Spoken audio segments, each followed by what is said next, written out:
नाज़रीन अस्सलाम वालेकुम। नाज़रीन, पाकिस्तान के वज़ीर आज़म जनाब इमरान खान साहब पे हर किस्म का इल्ज़ाम लगाया जा सकता है, लग भी रहा है, लगता है मुसलसल, लेकिन एक चीज़ का इल्ज़ाम उन पर नहीं लगाया जा सकता। वो ये है कि वो सियासी तौर पर पाकिस्तान की सियासी रवायती जो सियासत है उससे हट के कुछ भी कर सकते हैं और कुछ भी कह सकते हैं। अब इसी चीज़ को देख लीजिए कि कराची शहर वो जाते हैं, सिंध में वो जाते हैं, 2 दिन वो वहाँ गुजारते हैं, सिंध से लाड़काना भी जाते हैं, लेकिन सिंध के सिटिंग चीफ मिनिस्टर जनाब मुराद अली शाह साहब ना उनके स्केड्यूल में हैं और ना वो उनसे मुलाकात करते हैं, ना वो उनसे बात करते हैं। हालांकि सिंध के चीफ मिनिस्टर की टीम अपना पूरा स्केड्यूल जो है चीफ मिनिस्टर का खाली रखती है, ताकि अगर वज़ीर आज़म के दिल में ख्याल आ जाए कि चीफ मिनिस्टर सिंध से उनको मुलाकात करनी है, बात करनी है, तो ये चीज़ मुमकिन हो सके। और ये इससे पहले शहबाज शरीफ साहब इस किस्म की बातें किया करते थे। अमूमी तौर पे पाकिस्तान की सियासत में ऐसा नहीं होता है, लेकिन वो जब चीफ मिनिस्टर पंजाब थे तो वो कहते थे मैं जरदारी को वेलकम नहीं करूँगा, मैं जरदारी से मिलूँगा नहीं, सड़कों वगैरह पे घसीटूँगा वगैरह वगैरह वगैरह वगैरह। लेकिन अब जो है वो प्राइम मिनिस्टर इमरान खान जो है वो भी उसी एक राह पे चल निकले हैं।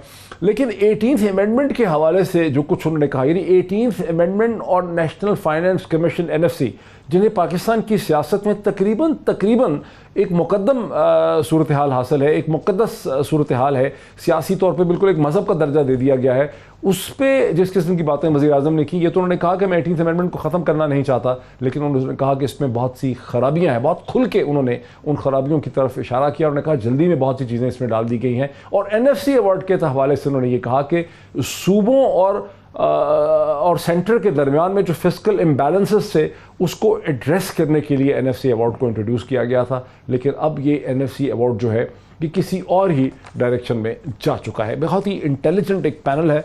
मेरे साथ मुझे ज्वाइन कर रहे हैं पाकिस्तान के वफाकी वज़ीर PTI के रहनुमा federal minister for science and technology, जिन्हें मैं कम अज़ कम कहता हूँ कि पाकिस्तान के गैलीलियो हैं 400 ईयर्स लेट। मेरे साथ हैं, very warm welcome to him, Rana Sanaullah साहब, सीनियर रहनुमा मुस्लिम लीग के, पंजाब के ex interior minister, ex law minister भी मेरे साथ हैं। उन दोनों से मैं बात करूंगा सियासत के हवाले से, लेकिन साथ ही मुझे ज्वाइन किया शुरू में चंद मिनट के लिए, थोड़ी देर के लिए, एतजाज़ एहसन साहब ने। पाकिस्तान के सीनियर कानूनदान हैं, कॉन्स्टिट्यूशनल एक्सपर्ट हैं, पाकिस्तान के इंटीरियर मिनिस्टर रह चुके हैं, सेनेटर रह चुके हैं। मैं उनसे 18th अमेंडमेंट के हवाले से व्यू लेना चाहता हूँ। एतजाज़ एहसन साहब, a very warm welcome to my programme. Thank you. ऐसा जो वज़ीर आज़म पाकिस्तान इमरान खान साहब ने बिल आखिर लब कुशाई की, जो चीज़ इससे पहले सब लोग कह रहे थे 18th अमेंडमेंट के हवाले से हुकूमत कुछ सोचती है, कुछ प्लान करती है, वो उन्होंने कराची में क्या ही डाला। चीफ मिनिस्टर से उन्होंने मुलाकात नहीं की, लेकिन 18वीं तरमीम पे अपनी तनकीद वो सामने ले आए NFC अवार्ड पे। इस पर आपका क्या व्यू है? इसमें मैं अर्ज करता हूँ डॉक्टर साहब, मैं एक चीज अर्ज कर दूं, चूंकि आपने बताया है कि फवाद चौधरी साहब भी आपके साथ बैठे हुए हैं।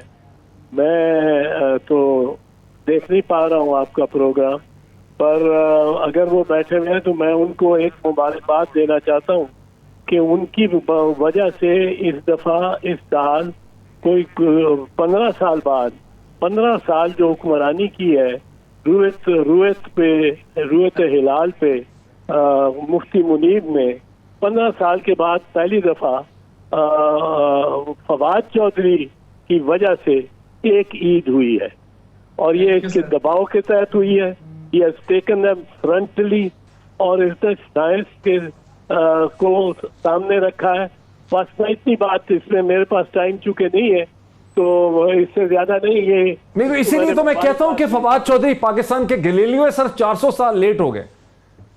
मैं कहता हूं अगर ये अड़ा रहे हैं, इसके साथ पिछली दफा ज्यादती ये हुई थी कि इसकी अपनी खैबर पख्तूनख्वा की गवर्नमेंट ने इसकी तारीख मानने से इनकार कर दिया था, और वो बड़ी अजीब बात थी कि एक पार्टी कह रही है, उसी पार्टी के चीफ मिनिस्टर उसको डिफाई कर रहा है।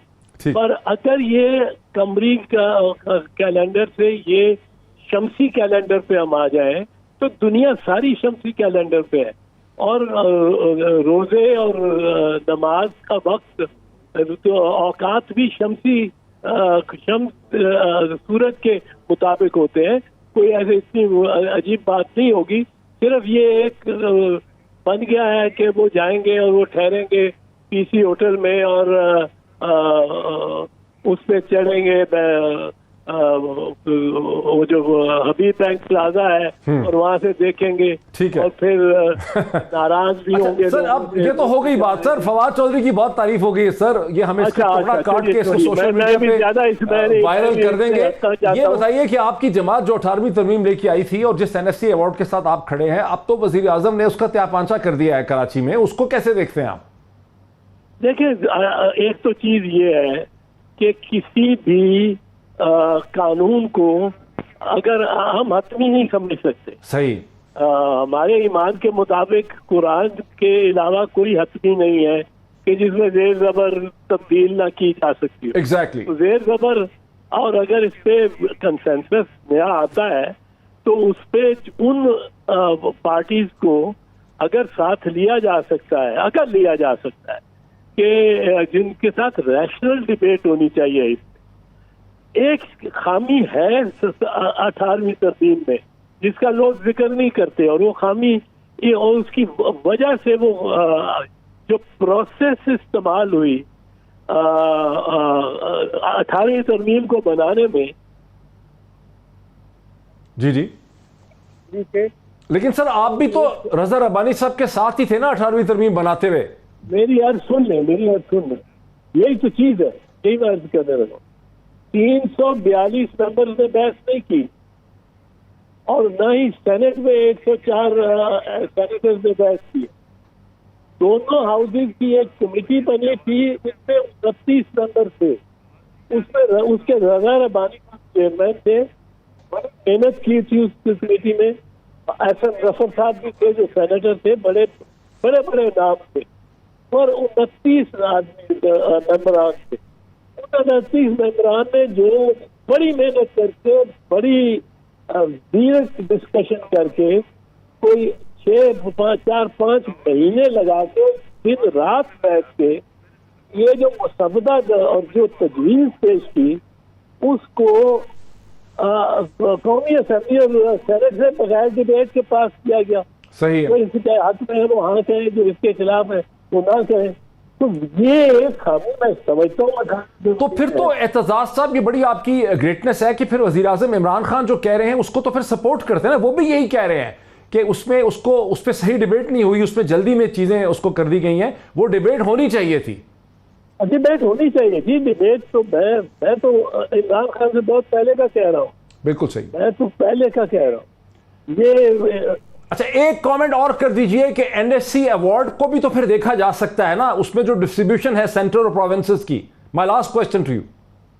वो एनएससी अवार्ड तो वैसे ही फ्लेक्सिबल है, उसके बारे में तो कोई 2/3 मेजॉरिटी हाउस में या 2/3 मेजॉरिटी सेनेट में उसका तो है ही कुछ नहीं है। वो तो फ्लेक्सिबल है और उसकी मियाद है, जिस मियाद के बाद उस पर नजरसानी करना लाजिम है, और नजरसानी जब करेंगे तो कुछ ना कुछ हो सकता है। लेकिन मैं एक चीज बता दूं आपको, एक चीज मैं जरा कॉशन कर दूं। जिस तरह कालाबाग डैम है, उस तरह 18वीं तरमीम भी एक सूबाई एक फेडरल इशू बन गया। फेडरल इशू कालाबाग डैम आप नहीं बना सकते जब तक चारों सूबों का इत्तेफाक ना हो। ये ना कभी सोचिएगा कि कोई एक बना लेगा। एक भाई का पानी नहीं है, छोटा सा खाल होता है, छोटा सा खाल। उस पे अगर एक भाई आधा घंटा अपनी बारी से पहले पानी अपनी खेत को लगा दे तो उसके वहां कत्ल हो जाता है। मैं समझ गया हूँ, मैं आपकी बात समझ गया एतजाज साहब, मैं आपकी बात समझ गया हूँ कि ये एक फेडरेशन वर्सेस सिंध एक इशू हो गई है, बन सकता है एक पॉलिटिकल इशू की एक तकदीस हो गई है। और वो तकदीस इसलिए हुई है, मैं आपको ये अर्ज कर दूं कि 1 यूनिट जब बनाया गया, जिसके नतीजे which was also one of the causes for the breakup of the country, कि इधर 1 यूनिट करके मेजॉरिटी कर ली वेस्ट पाकिस्तान में और ईस्ट पाकिस्तान को माइनॉरिटी कर दिया। ठीक है। उसको 1 यूनिट से जब निजात हासिल हुई 1970 में प्रोविंसेस को, तो उनको इस तरह महसूस हुआ ठीक है कि जिस तरह वो मतलब नीम आजादी। सही है एतजाज साहब, मुझे आप दोनों गेस्ट की तरफ आने दीजिए। बहुत शुक्रिया, मुझे अंदाजा है कि आपने एक दूसरी जगह पे भी जाना है। बहुत शुक्रिया अपना टाइम देने का एतजाज एहसन का। आपने दोनों चीज़ों पे एनएससी अवार्ड और 18th अमेंडमेंट के हवाले से एक डिटेल मुफस्सल कमेंट आपने सुना, फैसला इस हवाले से आपका है। फवाद चौधरी साहब, ये क्या बात हुई? तारीफ तो आप हो गई है, लेकिन एक मुश्किल सवाल है, ये क्या बात है कि पाकिस्तान का वजीर आजम कराची जाता है, 2 दिन स्पेंड करता है, अपने स्केड्यूल में बिजनेसमैन के साथ डिनर कर लेता है, मीडिया के लोगों को मिल लेता है, हर चीज़ स्केड्यूल में रखी जाती है, सिंध के sitting chief minister Murad Ali Shah से वजीर आजम मुलाकात नहीं करते? How do we really understand that? नहीं, देखिए, पहली बात तो यह है कि मुलाकात होनी चाहिए थी, और मैं ये समझता हूँ कि प्राइम मिनिस्टर और चीफ मिनिस्टर में जो एक राब्ता है, जो कॉन्स्टिट्यूशनल ऑफिसेज हैं उनमें राब्ता रहता है, रहना भी चाहिए, और ये भी है। यहाँ पे जो मुझे पता चला है वो ये था कि पहले दिन प्राइम मिनिस्टर साहब जो थे वो रात को वहाँ पे लेट पहुंचे। अगले दिन सुबह जो है गवर्नर साहब ने, गवर्नर हाउस ने जो चीफ मिनिस्टर से रब्ता किया, तो उनका पता चला कि उन्होंने सुबह 10 बजे जो है वो उनकी कैबिनेट मीटिंग थी जो 2 बजे तक चली गई, और उसके बाद उनका बजट का सेशन आ गया। सो चीफ मिनिस्टर साहब जो है वो उनका अपना स्केड्यूल, पीएम का अपना था, जिसकी वजह से मुलाकात नहीं हो सकी।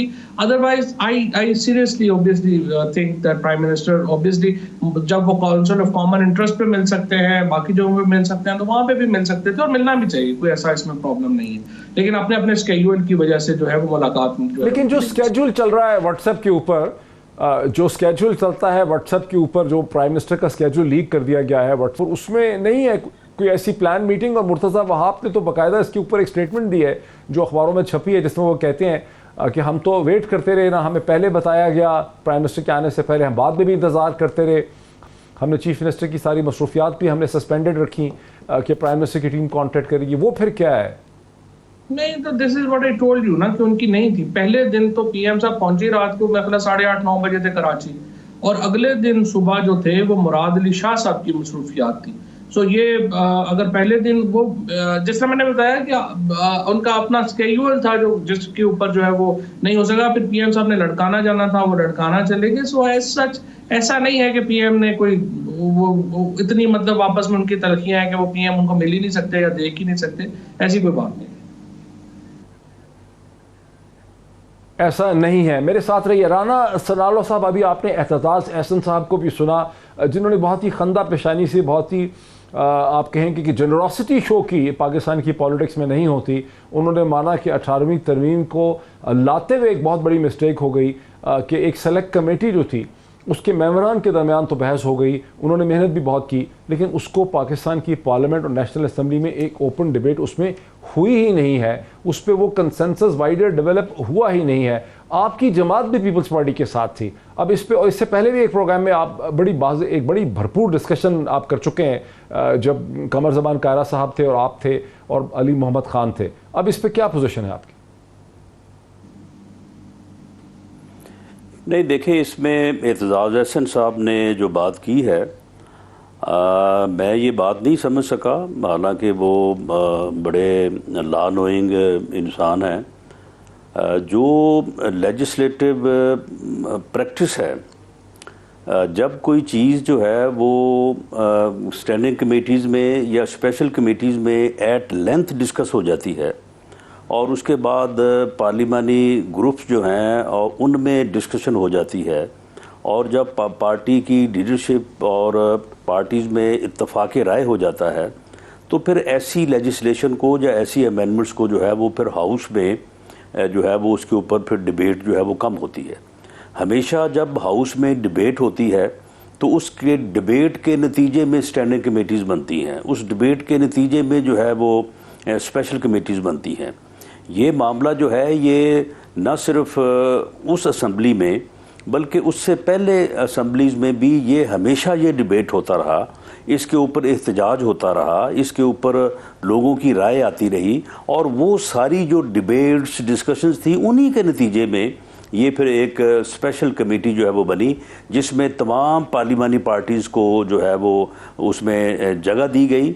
और उसके ऊपर मेरा ये ख्याल है, अगर मुझे सही तौर पे तो ज़हन में नहीं कि 1 साल से ऊपर जो है वो उस स्पेशल कमेटी में जिसमें तमाम पार्टीज की नुमाइंदगी थी, 8 या 9 सभी लोग थे जो कि पार्लियामेंट में मौजूद थे, तो वहाँ पे जो डिस्कशंस होती रहीं उनमें जब इत्तफाक राय हो गया कि 1973 के आइन में ये अमेंडमेंट्स जो है वो ज़रूरी हैं और उनके ऊपर सारे लोग मुतफिक हो गए, तो उन तमाम अमेंडमेंट्स को, ये 18वीं तरमीम जो है ये कोई एक अमेंडमेंट का नाम नहीं है, ये एक सेट ऑफ अमेंडमेंट्स है इन दी कॉन्स्टिट्यूशन। तो उसके ऊपर जब इत्तफाक हो गया तो उसके बाद फिर पार्लियामेंट के अंदर उसके ऊपर डिस्कशन क्या होनी थी, तो उसकी वो जब वो पार्लियामेंट में आई है तो उसके बाद जो है उसके ऊपर वोट हो गया। 2 ही बड़ी जमातें थीं, एक तरफ सेंटर में पाकिस्तान पीपल्स पार्टी थी जिसके पास सिंध की हुकूमत भी थी, दूसरी तरफ आप लोग थे पंजाब में PMLN। आप लोगों का आपस में कंसेंसस हो गया, कंसेंसस के नतीजे में कमेटी में फैसला हो गया, ना मीडिया को खबर हुई, ना उसके बारे में कोई चीज़ लीक हुई, ना वाइडर नेशनल डिबेट हुई, ना नेशनल असेंबली और पार्लियामेंट में डिबेट हुई। इसको आप डेमोक्रेटिक कैसे कह सकते हैं? ये तो आपका कंट्रोल था उस पूरे प्रोसेस पे। नहीं देखे मामला ये है कि मीडिया में जो है वो फैसलों को वक्त से पहले लीक करना या वक्त से पहले जो है वो जारी कर देना जो है, ये कोई डेमोक्रेसी नहीं है।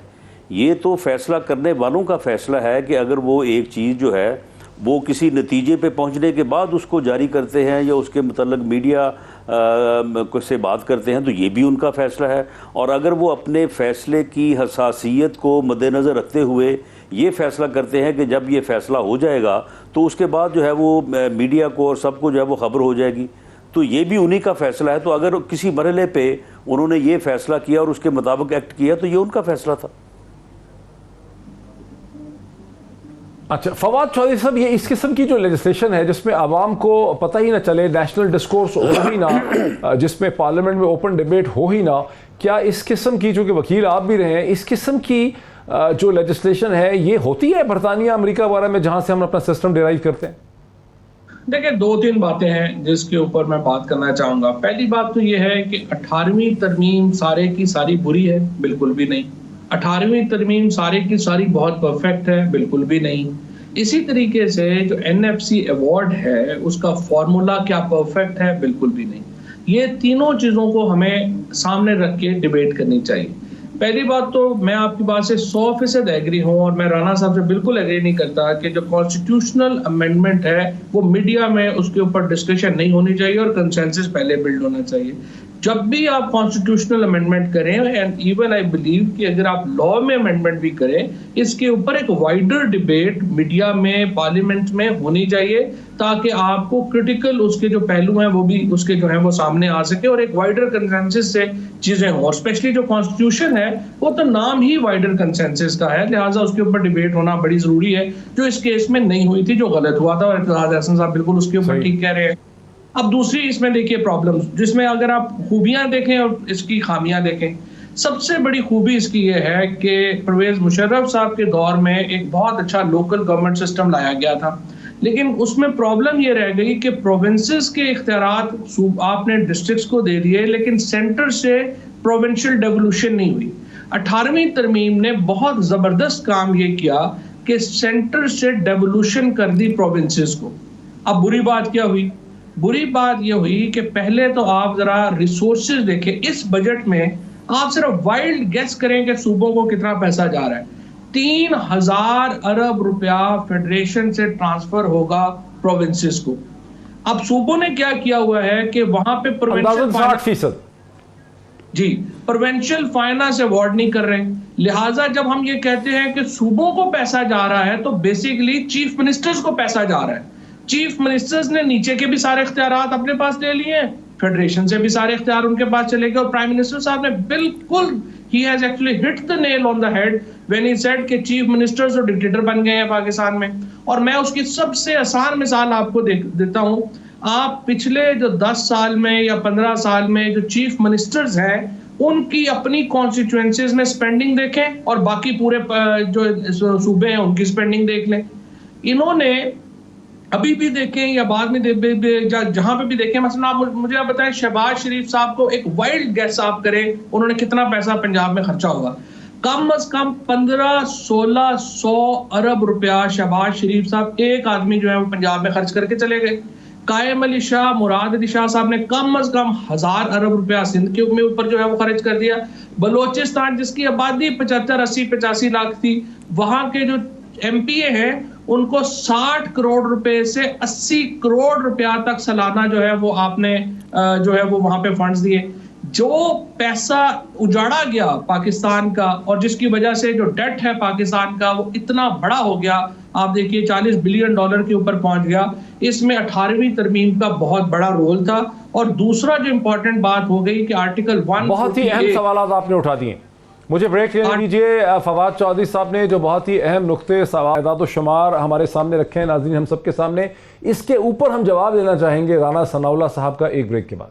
नाज़रीन वेलकम बैक। आपने देखा, आपने सुना, वक्फे से पहले फवाद चौधरी साहब ने बड़े अहम सवालात, बड़े अहम नुक्ते उठा दिए जिनको मैंने समअप किया। वो नुक्ते और वो सवालात जो हैं मैं अब राना सनाउल्लाह साहब के सामने रखना चाहता हूँ, जो इससे पहले पंजाब के इंटीरियर मिनिस्टर रह चुके हैं, लॉ मिनिस्टर रह चुके हैं, वकील भी हैं, बहुत ही इंटेलिजेंट और ज़हीन आदमी है, बड़ी रैशनल बात करते हैं।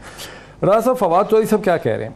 फवाद चौधरी साहब ये कह रहे हैं कि जब इमरान खान ये कहते हैं कि 18th अमेंडमेंट के नतीजे में सूबों के चीफ मिनिस्टर जो हैं वो डिक्टेटर बन गए, यानी चीफ मिनिस्टर जो हैं वो 1500, 1600 या 2000 अरब रुपए खर्च कर दे, जैसे कि उसका अपना ज़ाती जेब खर्च है। वो फैसला कर ले कि मुझे मेट्रो बनानी है, मुझे ऑरेंज लाइन बनानी है, मैं इधर 200 अरब खर्च कर देता हूँ, मैं ऐसा करता हूँ कि 200 किस्म के अंडर पासेस, ओवरहेड्स बना देता हूँ, मैं फ़ैसला करता हूँ कि मैंने ये सड़क बनानी है, मैं फ़ैसला कर देता हूँ कि मुझे फ़लाँ किस्म की चीज़ करनी है।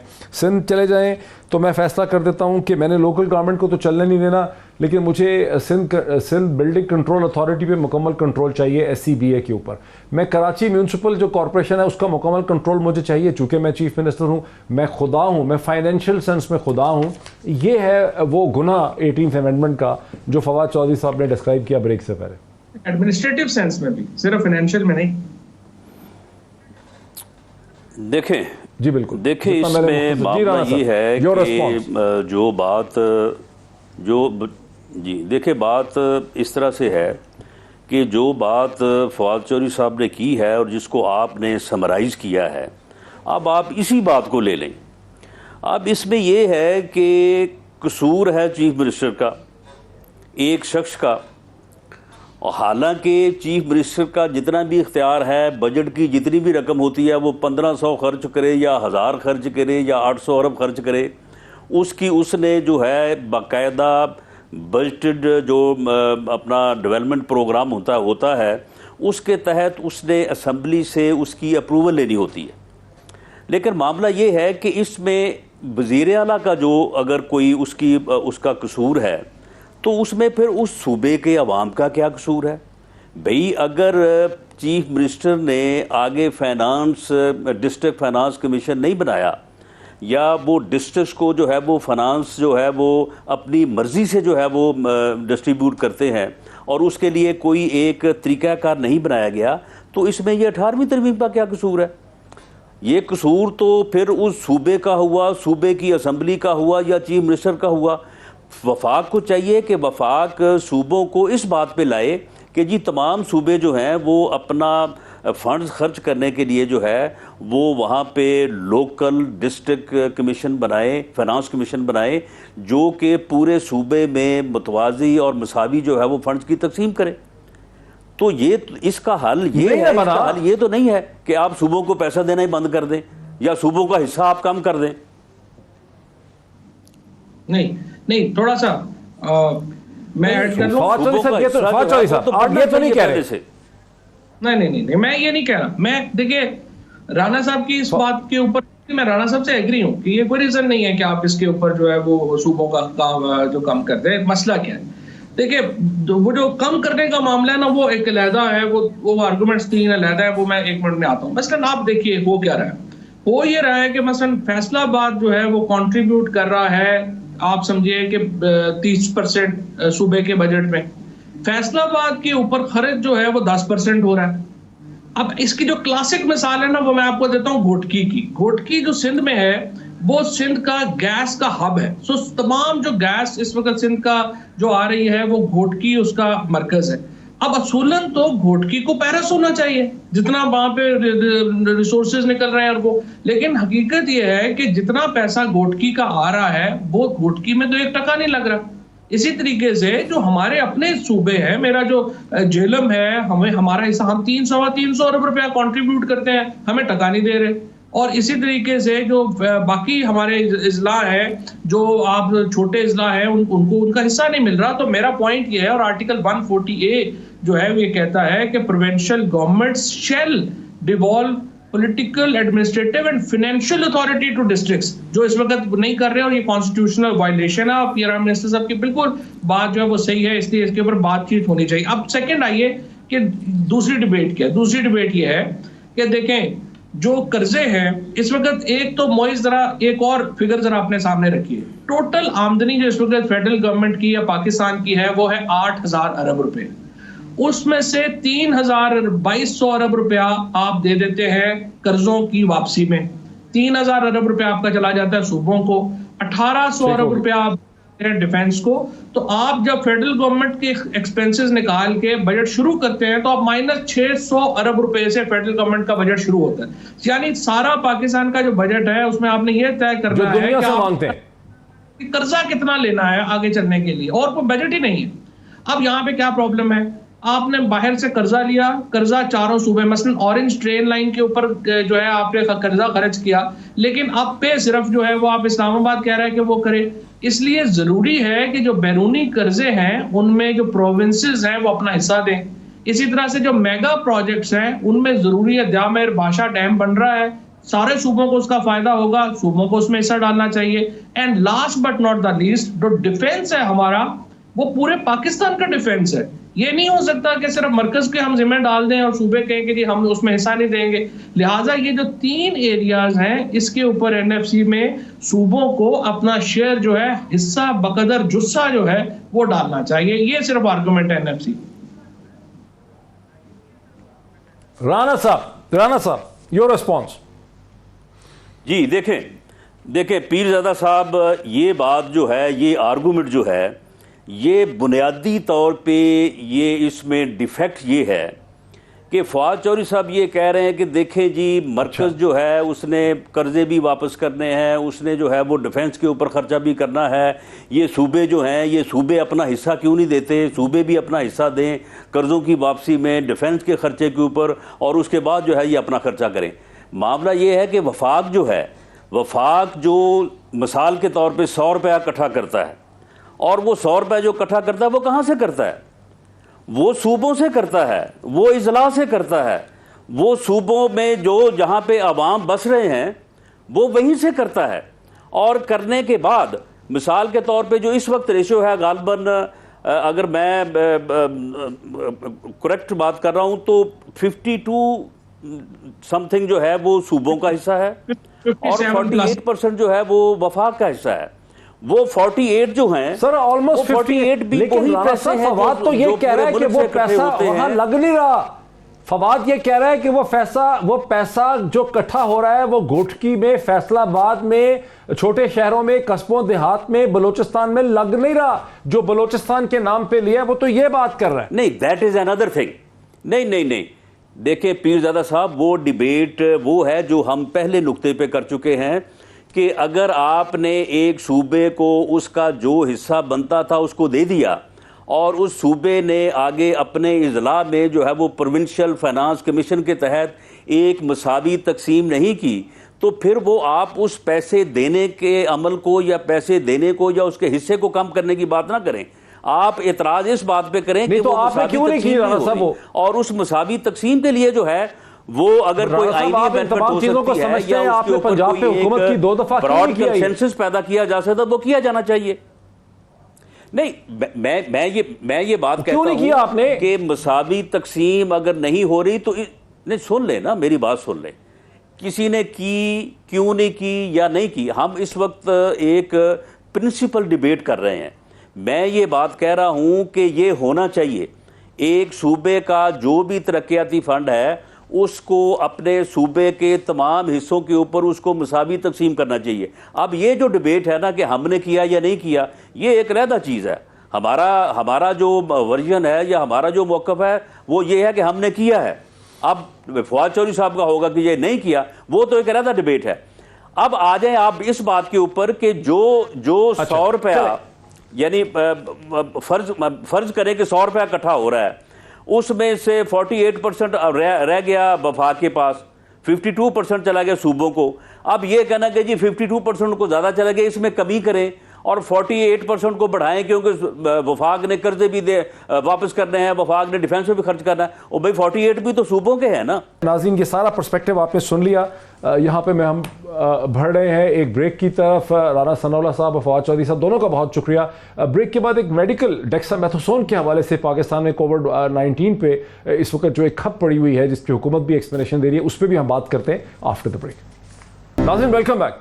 अब सियासत से साइंस की तरफ चलते हैं, कोविड-19 की तरफ चलते हैं, जहां हुकूमत का कम से कम इस्लामाबाद के हद तक ये दावा है कि जो फोकस्ड, स्मार्ट और सेलेक्टिव लॉकडाउन्स किए जा रहे हैं इन्फेक्टेड एरियाज में, वहाँ से रेट ऑफ इन्फेक्शन में 90% तक कमी जो है वो सामने आई है। इसके साथ ही एक खबर जो बहुत गर्दिश कर रही है, बरतानिया में वहाँ के डॉक्टर्स ने ये दावा किया कि जो क्रिटिकली इल कोविड-19 के पेशेंट्स हैं, जिनके लंग्स में शदीद सूजन है, इन्फ्लेमेशन है, वहाँ एक पुराना एंटी इन्फ्लेमेटरी एजेंट डेक्सामेथासोन जो है वो बहुत कामयाब साबित हो रहा है। डेक्सामेथासोन की कामयाबी को वर्ल्ड हेल्थ ऑर्गेनाइजेशन ने भी माना है। ताहम पाकिस्तान की हुकूमत के एडवाइज़र, प्राइम मिनिस्टर पाकिस्तान के एडवाइज़र डॉक्टर जफर मिर्ज़ा ने कॉशन किया है कि डेक्सामेथासोन को डॉक्टर की प्रिस्क्रिप्शन के बगैर कोई हाथ न लगाए। खबर सुनते ही अखबारों में डेक्सामेथासोन पाकिस्तान के फार्मासिस्ट और केमिस्ट के शेल्फ से भी गुम होने लग गया है। इसकी अहमियत क्या है, मजीद इश्यूज इससे नथी क्या है, उस पर बात करने के लिए मुझे ज्वाइन कर रहे हैं डॉक्टर मुबीन इकबाल, जो पल्मोनोलॉजिस्ट हैं, माहिर अमराज सीना है। मैं आपको उनका बैकग्राउंड बता दूं कि अमेरिका में diplomat board of internal medicine और उसके अलावा पल्मोनोलॉजी और क्रिटिकल केयर के डिप्लोमेट बोर्ड ऑफ मेडिसिन रह चुके हैं। इस हवाले से बेतहाशा तजर्बा रखते हैं। डॉक्टर मुबीन इकबाल साहब, वेलकम टू दिस डिस्कशन। जी, थैंक यू सो मच। बिस्मिल्लाहिर्रहमानिर्रहीम। बहुत शुक्रिया इस शो में मदऊ करने का मोहित साहब। Regarding recovery trial, I think जो आप जिक्र कर रहे थे कि डेक्सामेथासोन, जी बिल्कुल, डेक्सामेथासोन पे तो मैं उसी हवाले से कह रहा था कि एहतियात कर रही है, जबकि बरतानवी डॉक्टर्स कह रहे हैं। जी प्लीज।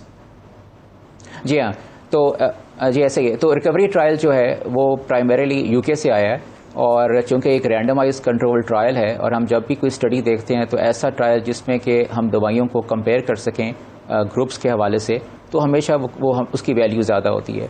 तो अगर हम देखें तो इसमें ट्रायल में उनको पता चला कि जब इन्होंने मरीज़ों को डेकाड्रॉन या डेक्सामेथासोन की डिफरेंट फॉर्म्स में दिया, तो पता चला कि वो लोग जो कि मॉडरेट डिजीज़ के साथ थे और ऑक्सीजन के ऊपर थे, उससे उनकी जो मोर्टेलिटी है उसमें कमी वाक़ हुई। और वो लोग जो ऑक्सीजन नहीं इस्तेमाल कर रहे थे, जब वहाँ पर डेक्सामेथासोन इस्तेमाल हुआ तो बहुत ज़्यादा फ़ायदा नहीं हुआ। अब अगर इसको देखा जाए तो कहने को डेक्सामेथासोन एक बहुत पुरानी दवाई है और एक स्टीरॉयड के तौर पे जानी जाती है, और मार्केट और बहुत सारे स्टीरॉयड्स अवेलेबल हैं जो हम ऑलरेडी इस्तेमाल करते हैं, जैसे मिथाइल प्रेडनिसोलोन है, हाइड्रोकॉर्टिसोन है। तो क्या ये आपस में दोनों सब मुख्तलिफ होंगे, इसके बारे में हम एक अलग डिबेट कर सकते हैं। लेकिन स्टीरॉयड का इस्तेमाल आम तौर पे इस डिज़ीज़ में, कोविड में, एक मसला कर सकता है, वो ये कि बाज़ दफ़ा वायरल शेडिंग जो है, या वायरल कैरियर स्टेट जो है, या वायरल की जो परसिस्टेंस है बॉडी में, वो डिले हो सकती है। लेकिन हम ये भी जानते हैं कि जो क्रिटिकल, जब लंग्स बहुत ज़्यादा ख़राब होते हैं, वहाँ हम स्टेरॉइड्स यूज़ करते हैं। ये बहुत पुराना हमारा एक टूल है जो हम इस्तेमाल करते हैं। इसी तरह वो पेशेंट्स जो कि ऑक्सीजन डिपेंडेंट हो जाते हैं, उनमें भी इस्तेमाल करते हैं। तो इस ट्रायल के चूँकि अभी पब्लिश नहीं हुआ, डॉक्टर साहब, लेकिन कोरोना पेंडेमिक सफ़र करते करते कोरोना पेंडेमिक का जो कोरोना पेंडेमिक से तो के सितम में तो दुनिया को 5-6 माह हो गए हैं। इतनी देर क्यों लगी डेक्सामेथासोन तक पहुंचते पहुंचते, इसकी क्या वजह है? जी, एक्चुअली बात वही है कि 6 माह में बहुत सारी चीज़ें ट्राई की गई। अगर आप थोड़ा सा हिस्ट्री 6-7 माह पहले जाइए, तो पहले सिर्फ हमारे पास कुछ लेबॉरेटरी डेटा था, जैसे हाइड्रोक्सीक्लोरोक्विन, पता था कि ये शायद कुछ वायरल शेडिंग को या वायरल की प्रोग्रेस को रोकती है, तो पहले इस्तेमाल होना शुरू हो गई। लेकिन जाहिर है कि जब एक पैंडेमिक हुई और दुनिया बिल्कुल हिल गई, तो वहाँ पर जो रिसर्च कम्युनिटी है वो भी एक्शन में आई, और पहले जो एक पैनिक रिस्पांस होता है उसमें जो चीज़ हाथ आ रही थी वो इस्तेमाल हो रही थी। लेकिन जब आहिस्ता रैंडमाइज कंट्रोल ट्रायल्स या ऐसी रिसर्च जिसको आने में थोड़ा टाइम लगता है, जब वो आना शुरू हुई, तो बहुत सारी बातें शुरू से चल रही थी। जैसे हाइड्रोक्सीक्लोरोक्विन का इस्तेमाल ख़त्म हो गया, अब WHO ने खुद कहा है कि नहीं इस्तेमाल करनी।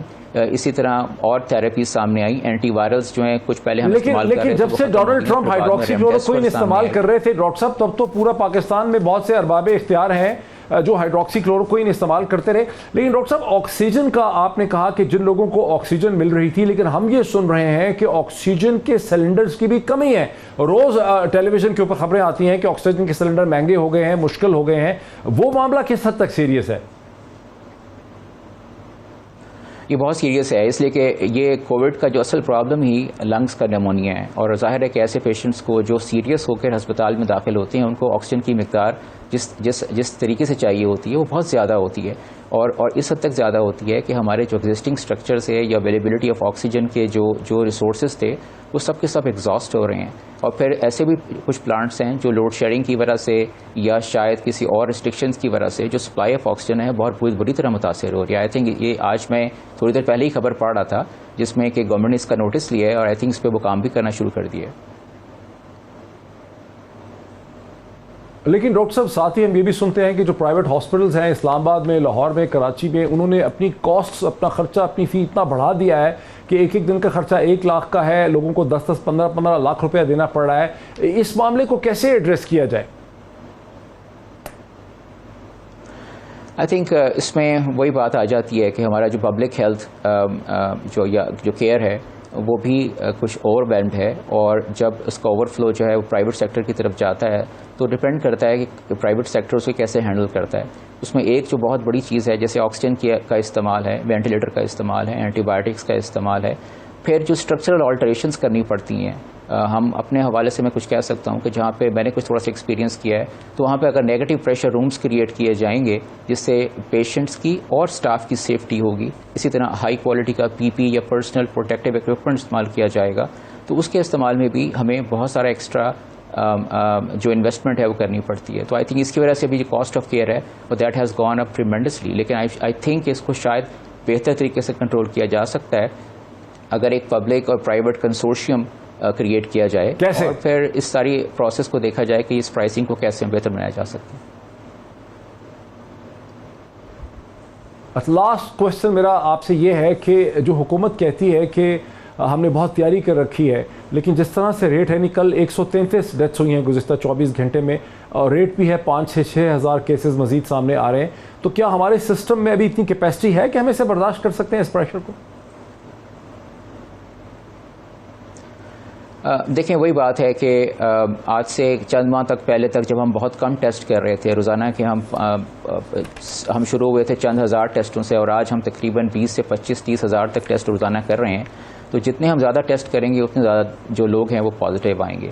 दूसरा ये कि एक ट्रांसमिशन रेट इस पर्टिकुलर वायरस का इतना ज़्यादा है कि जितने तेज़ी से ये फैलेगा उतनी तेज़ी से लोग बीमार होंगे, और जितने ही हमारे वो लोग जो ज़्यादा बीमार हैं, एज के साथ हैं, शुगर, ब्लड प्रेशर या दूसरी बीमारियों के साथ हैं, वो ज़्यादा अस्पतालों में पहुँचेंगे। लेकिन आज मैं देख रहा था जो केस फर्टेलिटी है पाकिस्तान की वो आज भी 1.9% है, लेकिन जो हमारा हेल्थ केयर सिस्टम है वो हमारी जो एग्जिस्टिंग वो इस पर्टिकुलर केस फर्टेलिटी के बावजूद उस प्रेशर को बर्दाश्त कर रहा है। डॉक्टर मुबीन इकबाल साहब, बहुत शुक्रिया। नाज़रीन, प्रोग्राम में आपने सियासत और साइंस का ये इम्तजाज देखा, सब कुछ आपने सुना, फैसला आपका है। अगले हफ्ते फिर आपसे मुलाकात होती है। बहुत शुक्रिया।